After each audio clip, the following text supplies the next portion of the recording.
Hi everyone and welcome to all. तो चलिए आज की क्लास में हम लोग डिस्कस करने वाले हैं 24 अगस्त के करेंट अफेयर्स के बारे में। ठीक है, तो current affairs all competitions exam के लिए इम्पोर्टेंट रहता है। एसएससी हो, रेलवे हो, बैंकिंग हो, स्टेट पीसीएस हो या तो और जो भी अदर एग्जाम रहता है। ठीक है, तो ये एक हमारा एग्जाम पॉइंट ऑफ व्यू से इम्पॉर्टेंट रहता है। ठीक है, ये इम्पॉर्टेंट टॉपिक होता है। तो चलो इसमें हम लोग डिस्कस करने वाले हैं। ठीक है, आज के करंट अफेयर्स में हम लोग देखने वाले हैं। देखो इसमें क्या बोला है, बांग्लादेश के 23, ठीक है, 23 नंबर के राष्ट्रपति के रूप में किसे नियुक्त किया गया है। ठीक है, देखो अब यहाँ पे बांग्लादेश के 23 प्रेसिडेंट, ठीक है, इस पोजीशन के लिए यहाँ पे किसको इलेक्टेड किया गया है ये देखते हैं। तो ये कौन है, मिर्जा मिर्जा फखरुल इस्लाम आलमगीर। ठीक है, ये उनके 23 प्रेसिडेंट है, ये उनके नाम है मिर्जा फखरुल इस्लाम आलमगीर। ठीक है, और देखो यहाँ पे एक यही न्यू प्रेसिडेंट की है जो कि मिर्जा अफरुल इस्लाम आलमगीर है। ठीक है, जो कि बांग्लादेश के 23 प्रेसिडेंट है। और इसको कब इलेक्टेड किया, निर्वाचित किया यहाँ पे, तो ये इलेक्टेड कब किया, तो 20 अगस्त 2026 को। ठीक है, और इसका पद ग्रहण करने की डेट क्या थी, तो ये थी 21 अगस्त 2026। ठीक है, और ये कौन से पार्टी से बिलोंग करते हैं, तो ये बांग्लादेश नेशनलिस्ट पार्टी, इससे ये बिलोंग करते हैं। ठीक है, और इनको 255 वोट मिला है जिससे ये विजय प्राप्त हुए हैं।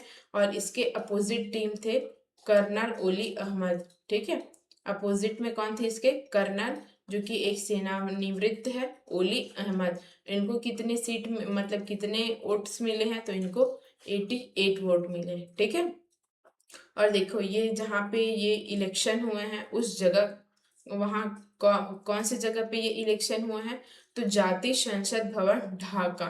ठीक है, ढाका जो कि ये बांग्लादेश की कैपिटल्स है। ठीक है, वहाँ की एक सिटी। अब देखो जो ये मिर्जा फखरुल इस्लाम आलमगीर है, उनका कार्यकाल कितने वर्ष के लिए, कितने ईयर्स के लिए, तो 5 वर्ष के लिए। ठीक है, और ये 1991 के बाद बांग्लादेश में पहला प्रतिस्पर्धी राष्ट्रपति चुनाव है। देखो 1991 के बाद यहाँ पे प्रतिस्पर्धी मतलब जो यहाँ पे चुनाव किया गया है, ठीक है, वोट के माध्यम से, तो ये यहाँ का फर्स्ट प्रतिस्पर्धी राष्ट्रपति चुनाव है। ठीक है, अब देखो यहाँ पे क्या दिया, केंद्रीय मंत्रिमंडल ने किस केंद्र शासित प्रदेश में जम्मू कश्मीर और लद्दाख न्यायालय की स्थायी पीठ को मंजूरी दी है। ठीक है, अब केंद्र शासित प्रदेश तो हम लोग जानते ही जानते हैं। ठीक है, कौन कौन से हैं, ये ये हमारा क्या लद्दाख होता है। ठीक है, और कौन सा होता है, दिल्ली भी हमारा केंद्र शासित प्रदेश है, अंडमान निकोबार ये भी हमारा केंद्र शासित प्रदेश होता है। ठीक है, तो देखो यहाँ पे क्या बोला है, केंद्रीय मंत्रिमंडल ने किस केंद्र शासित प्रदेश में जम्मू कश्मीर और लद्दाख उच्च न्यायालय की स्थायी पीठ को मंजूरी दी है, तो कहाँ पे दी है, ये लद्दाख। ठीक है, और ये न्यायालय, ये जम्मू और कश्मीर और लद्दाख उच्च न्यायालय, ठीक है, इसका केंद्र शासित प्रदेश यहाँ पे लद्दाख है, उसको इन्होंने मंजूरी दी है। और ये डिसीजन का डेट क्या था, तो ये 20 अगस्त, ठीक है, 20 अगस्त 2026। और यहाँ पे अप्रूव्ड किसके द्वारा किया गया है, तो ये यूनियन कैबिनेट के द्वारा। ठीक है, और इसका पर्पस क्या है, इसको केंद्र शासित प्रदेश यहाँ पे जो लद्दाख है उसमें जम्मू और कश्मीर जो उच्च न्यायालय है उसको नियुक्त करने का। तो देखो ये लद्दाख के दूर दराज क्षेत्रों में रहने वाले लोगों के लिए न्याय तक पहुंच में सुधार करना। ठीक है, ये इनका पर्पस है। यहाँ पे देखो मौजूदा उच्च न्यायालय यहाँ का और उच्च न्यायालय यहाँ पे बताया गया है, यह जम्मू कश्मीर और लद्दाख के केंद्र शासित प्रदेशों के लिए साझा उच्च न्यायालय है। ठीक है, जो यहाँ पे लद्दाख का बोल रहे हैं वो। और देखो इसकी जो अभी करेंट पीठ है, ठीक है, इसमें पीठ को बोला है ना वर्तमान पीठ। ठीक है, मतलब स्थायी पीठ को मंजूरी दी है ये पूछा गया है। तो देखो इसकी वर्तमान पीठ क्या है, तो ये जम्मू और कश्मीर। और इसकी जो नई पीठ है, ठीक है, जो न्यू है वो क्या है, तो लद्दाख एक अतिरिक्त न्यायिक स्थान बनेगा। ठीक है, और इसका अनाउंसमेंट किसके द्वारा किया गया है, तो ये union home minister Amit Shah के द्वारा। ठीक है,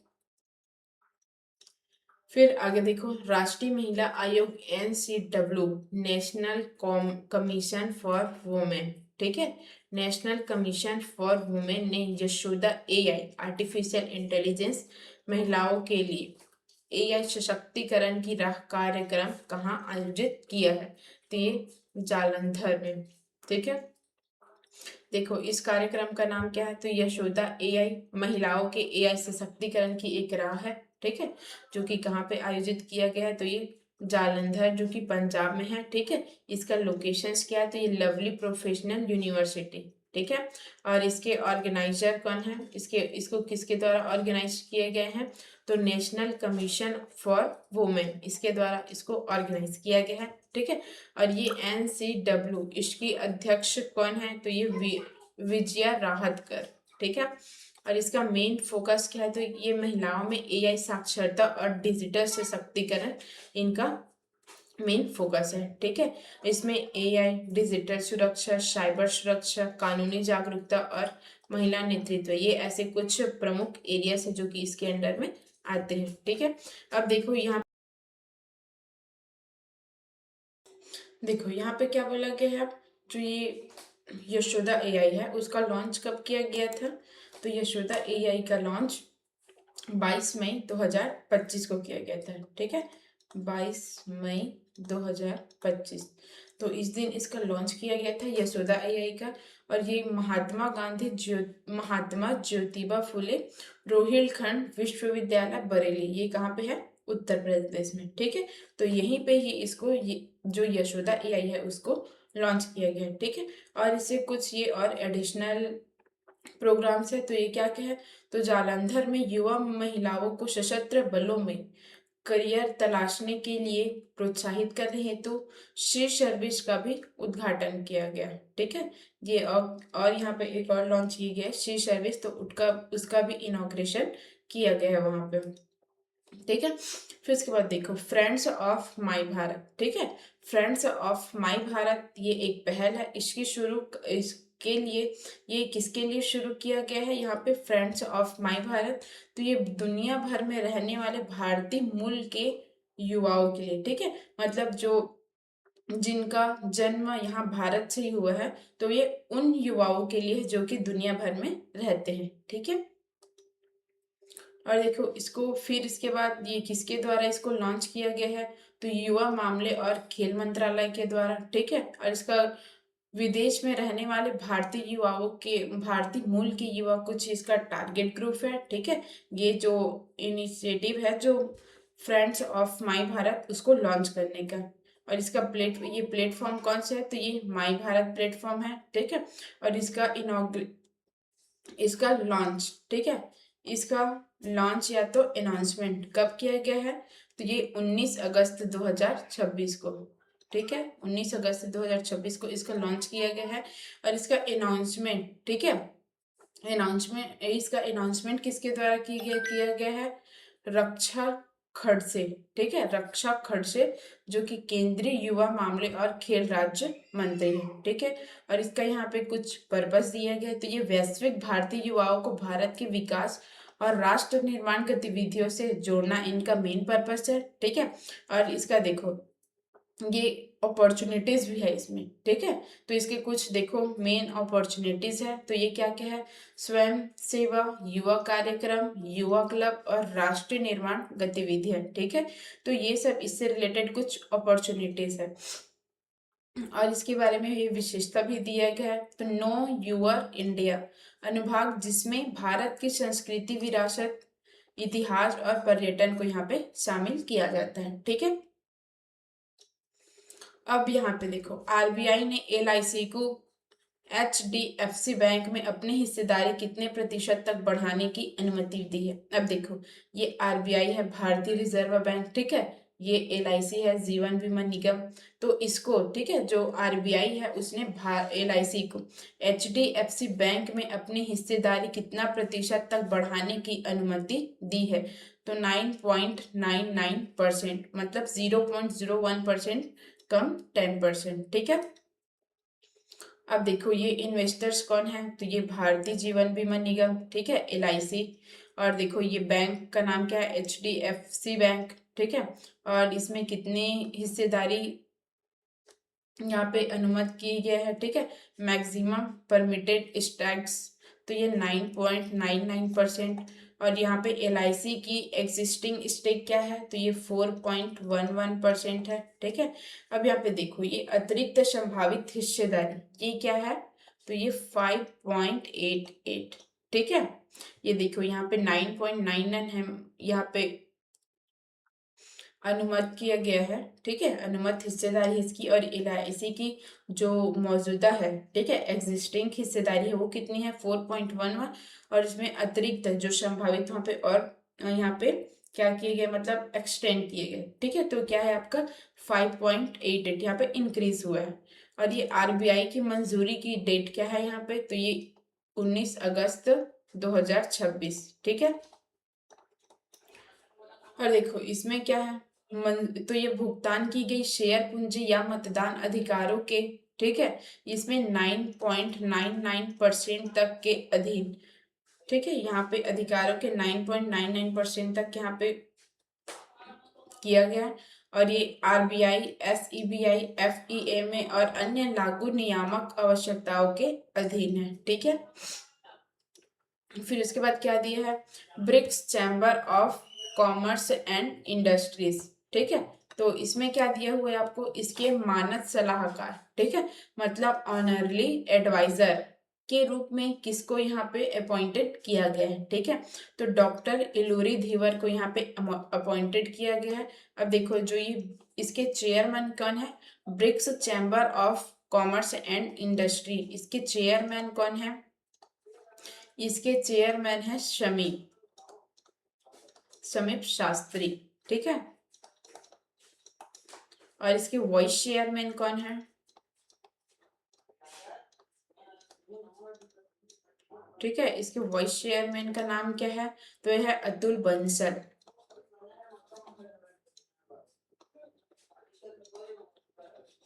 ठीक है। ये ठीक है, यहाँ पे ऑनररी एडवाइजर के रूप में किसको यहाँ पे अपॉइंटेड किया गया है, तो डॉक्टर एलूरी श्रीधर को, ठीक है। देखो ये अपॉइंटेड किया गया है डॉक्टर इलूरी श्रीधर को किस पोजीशन पे, तो ये है ऑनरली एडवाइजर के पोजीशन में, ठीक है। और इस ऑर्गेनाइजेशंस का नाम क्या है, तो ये BRICS chamber of commerce and industry, ठीक है। तो इसी में ये इसको एक ऑनरली एडवाइजर के रूप में इसको अपॉइंटेड किया गया है डॉक्टर एलूरी श्रीधर को, ठीक है। और इसके कब अपॉइंटेड किया गया, तो 17 अगस्त 2026 को इसको अपॉइंट किया गया है। और इसका अपॉइंटमेंट लेटर, ठीक है, इसका अपॉइंटमेंट लेटर यहाँ पे प्रेसिडेंट किया गया है किसके द्वारा, तो यह है ब्रिक्स CCI के अध्यक्ष समीप शास्त्री द्वारा, ठीक है। मतलब जो ये इसके चेयरमैन है, ठीक है, चेयरमैन है, उनके द्वारा इसको अपॉइंटेड लेटर प्रेजेंटेड किया गया है, ठीक है, अपॉइंट लेटर प्रेजेंट किया गया है। अब देखो ये इसकी कुछ इसके विशेषज्ञता दिया गया है, ठीक है, मतलब एक्सपर्टीज, इसमें क्या है, ये सामाजिक विकास, उद्यमिता, सामुदायिक सशक्तिकरण और समावेशी विकास, ठीक है। और इसके कुछ रोल्स दिए गए हैं, तो ये आर्थिक सहयोग, रणनीतिक साझेदारी और समावेशी विकास में योगदान देना। और देखो ये ब्रिक्स CCI, ठीक है, ये ब्रिक्स देशों के बीच व्यापारिक और आर्थिक सहयोगों को मजबूत करने पर ये केंद्रित है, ठीक है। अब देखो यहाँ पे क्या दिया गया, विश्व वरिष्ठ नागरिक दिवस, ठीक है, वर्ल्ड सीनियर सिटीजन डे कब यहाँ पे मनाया जाता है, ठीक है। तो कब मनाया जाता है, 21 अगस्त को मनाया जाता है विश्व वरिष्ठ नागरिक दिवस, ठीक है, वर्ल्ड सीनियर सिटीजन डे 21 अगस्त को मनाया जाता है, ठीक है, वो भी एवरी ईयर। और इसके उद्देश्य क्या है, तो ये वरिष्ठ नागरिकों के योगदान को मान्यता देना और उनकी आवश्यकताओं और कल्याण के बारे में जागरूकता बढ़ाना। ठीक है, ये इनका मेन पर्पस है इस डे को मनाने का। और इसको फर्स्ट टाइम कब मनाया गया था, तो 1991 में इसको मनाया गया था। ठीक है, ये डे को वर्ल्ड सीनियर सिटीजन डे को, ठीक है, फर्स्ट टाइम 1991 को यहाँ पे मनाया गया था। और इसको, ठीक है, इसको किसके द्वारा अनाउंस किया गया है, तो इस संयुक्त राष्ट्र महासभा के द्वारा, यूनाइटेड नेशंस जनरल असेंबली के द्वारा इसको अनाउंस किया गया है। और देखो ये प्रस्ताव 45/106 में आता है। ठीक है, और देखो इसे यह भी कहा जाता है कि विश्व वरिष्ठ नागरिक दिवस, राष्ट्रीय वरिष्ठ नागरिक दिवस। देखो ये विश्व वरिष्ठ नागरिक दिवस को राष्ट्रीय वरिष्ठ नागरिक दिवस भी कहा जाता है। ठीक है, वर्ल्ड सीनियर सिटीजन डे को नेशनल सीनियर सिटीजन डे भी बोला जाता है। अब देखो यहाँ पे क्या दिया है, 2026, ठीक है, सिन्निक फील्ड कप का खिताब किसने जीता है। ठीक है, अब देखो ये सिन्निक फील्ड, जो ये सिन्निक की फील्ड है, ठीक है, वो हमारे शतरंज से बिलोंग करता है। शतरंज जो हमारा गेम होता है उससे बिलोंग करता है। ठीक है, और इसका खिताब किसने जीता है, तो ये वेस्ली शो ने। ठीक है, देखो इसके विजेता का नाम क्या है, विनर्स का, तो ये वेस्ली शो है। और ये टूर्नामेंट, ये शिन्निक फील्ड कप 2026 है। ठीक है, और देखो ये कंट्री यूनाइटेड स्टेट्स, संयुक्त राज्य अमेरिका में। और इसके देखो इसके अपोजिट टीम कौन थे, रनर अप, उप विजेता, तो ये थे आर प्रज्ञानंद जो कि भारत से थे। ठीक है, अब इसका क्लासिकल स्कोर क्या है, देखो तो ये 5.5/9, ठीक है, डिवाइड बाय 9। ठीक है, ये इनका यहाँ पे स्कोर रहा है। ठीक है, और देखो यहाँ पे क्या बोला गया है, ये निर्णायक प्रारूप, इसका डिसाइडिंग फॉर्मेट क्या था, डिसाइडिंग फॉर्मेट, तो ये खिताब का फैसला रैपिड टाई ब्रेकर के बाद आर्मगेडन, ठीक है, आर्मगेडन गेम के माध्यम से हुआ था। इसका अचीवमेंट क्या है, ये वेस्ली शो का, तो ये जो ये वेस्ली शो है उन्होंने सिन्निक्वी फील्ड पर, ठीक है, जो सिन्निक्वी फील्ड कप है उस पर तीसरी बार और लगातार दूसरी बार जीत हासिल की है। तो इन्होंने ये थर्ड टाइम इसको ये कप को हासिल किया है। ठीक है, और कंटिन्यू ये सेकंड बार है। ठीक है, मतलब पिछले टाइम में भी इन्होंने ही ये कप जीता हुआ था। ठीक है, और इसका लोकेशंस क्या है, वेन्यू जहाँ पे ये टूर्नामेंट हुआ है, तो ये था Saint Louis chess club, USA. ठीक है, और कब से कब तक हुआ था, तो 10 से 19 अगस्त तक। ठीक है, ये अभी करेंट का ही है 2026 का। ठीक है, तो ये इसका यहाँ पे महत्व दिया गया, वह 3 सैन्य कप फील्ड कप जीतने वाली पहली खिलाड़ी बने हैं। ठीक है, तो ये तीसरी बार ये कप जीतने वाले पहले ऐसे खिलाड़ी बने। ठीक है, जिन्होंने 3 बार ये कप जीता हुआ है। अब देखो इसमें क्या है, 5th coast guard global summit 2027। ठीक है, 2027 की मेजबानी कौन करे। अब देखो ये कोस्ट गार्ड हमारा क्या होता है, तो कोस्ट गार्ड एक ऐसा होता है जो कि एक समुद्र सुरक्षा और कानून लागू करने वाला एक सशस्त्र बल होता है। ठीक है, समुद्र सुरक्षा, समुद्री सुरक्षा और कानून बल लागू करने वाला सशस्त्र बल, मतलब एक आर्म्ड फोर्स है। ठीक है, ओके, ये वाला होता है हमारा कोस्ट गार्ड। ठीक है, इसको बोला जाता है कोस्ट गार्ड। ठीक है, अब यहाँ पे क्या हुआ, और इसका इस्टेब्लिश्ड कब हुआ है, इसका इस्टेब्लिश्ड कब हुआ है, तो ये 18 अगस्त 1978 में। ठीक है, इसका इसका इस्टेब्लिश्ड हुआ है। ठीक है, अब देखो ये इसकी मेजबानी कौन कर रहे हैं, 5th coast guard global summit की मेजबानी, मतलब होस्ट कौन सा कंट्री कर रहा है, तो ये है भारत। ठीक है, भारत इसकी होस्ट कंट्री है। ठीक है। और यहाँ पे होस्ट सिटी कौन सी है, भारत तो है ही इसका होस्ट कंट्री। और देखो फिर ये यहाँ पे इंडिया में कहाँ पे ये होस्ट किया जा रहा है, तो ये चेन्नई में, ठीक है। कब, अभी 2027 में। और इसका ओकेशंस क्या है, तो ये भारतीय तट रक्षक बल की स्वर्ण जयंती के अवसर पर, ठीक है, जो कि 50वीं वर्षगांठ के अवसर पर इसको ये सम्मेलन यहाँ पे रखा गया है, ठीक है। 5वां कोस्ट गार्ड ग्लोबल समिट। और इसका डिसीजन, ठीक है, डिसीजन ये सितंबर 2025 में रोम इटली में आयोजित, ठीक है, ये 5वें CGGS में इसको निर्णय लिया गया था, ठीक है। अब देखो यहाँ पे क्या किया, क्या बताया गया है, जो ये 4 CGGS ये क्या है, तो ये रोम इटली में आयोजित हुआ था, ठीक है। और यहाँ पे क्या बोला गया है, इसमें जो प्रतिभागी है, ठीक है, वो 115,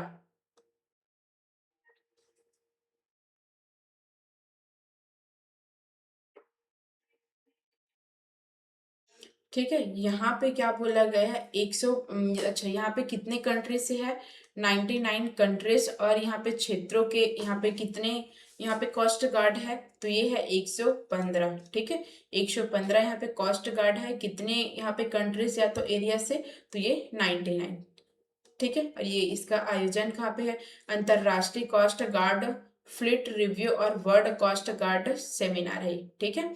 फिर इसका मेन पर्पस क्या है, तो ये समुद्री सुरक्षा, संरक्षा और सहयोग और साझा समुद्री चुनौतियों का ये समाधान करना इसका मेन उद्देश्य है, ठीक है। अब देखो यहाँ पे क्या बोला है, NMC, ठीक है, NMC के 2026, ठीक है, 2026 के मसौदा नियमों में डॉक्टरों के लिए क्या प्रस्तावित किया गया, तो ये यूनिक आइडेंटिफिकेशंस UID नंबर्स, ठीक है। यहाँ पे UID नंबर्स है, उसको यहाँ पे प्रस्तावित किया गया है। देखो UID का फुल फॉर्म क्या है, तो ये यूनिक आइडेंटिफिकेशंस नंबर, ठीक है, विशिष्ट पहचान संख्या। और ये प्रस्तावित, देखो अभी NMC है, उसका फुल फॉर्म क्या है, तो ये है नेशनल मेडिकल कमीशंस, ठीक है, NMC, नेशनल मेडिकल कमीशंस, राष्ट्रीय चिकित्सा आयोग। ये किसके लिए है, तो ये भारत में पंजीकृत चिकित्सकों के लिए है, ठीक है। और इसको ethics and medical registration board द्वारा इसको जनरेट किया गया है, ठीक है। और ये राष्ट्रीय चिकित्सा रजिस्टर में इसको रजिस्टर भी किया गया है। और ये देखो ये मसौदा विनिमय है, वो क्या है, तो ये चिकित्सा व्यवसायियों के पंजीकरण और चिकित्सा का अभ्यास करने के एक लाइसेंस विनिमय है, जो कि अभी 2026 में इसको किया गया है, ठीक है। और देखो इसका अधिसूचना नोटिफिकेशन, तो ये 11 अगस्त 2026 को था, ये हुआ था, ठीक है। और इसका मेन पर्पस क्या है, तो ये प्रत्येक पंजीकृत डॉक्टर को एकल राष्ट्रीय पहचान प्रदान करना, ठीक है। तो ये 11 अगस्त को ये ऐसा हुआ था, जिसमें कुछ इसके की बेनिफिट्स है, तो क्या क्या है इसके बेनिफिट्स, तो UID वाले डॉक्टर किसी अन्य राज्य या तो केंद्र शासित प्रदेश में नए पंजीकरण या तो अलग लाइसेंस के बिना पूरे भारत में चिकित्सा का अभ्यास कर सकता है, ठीक है।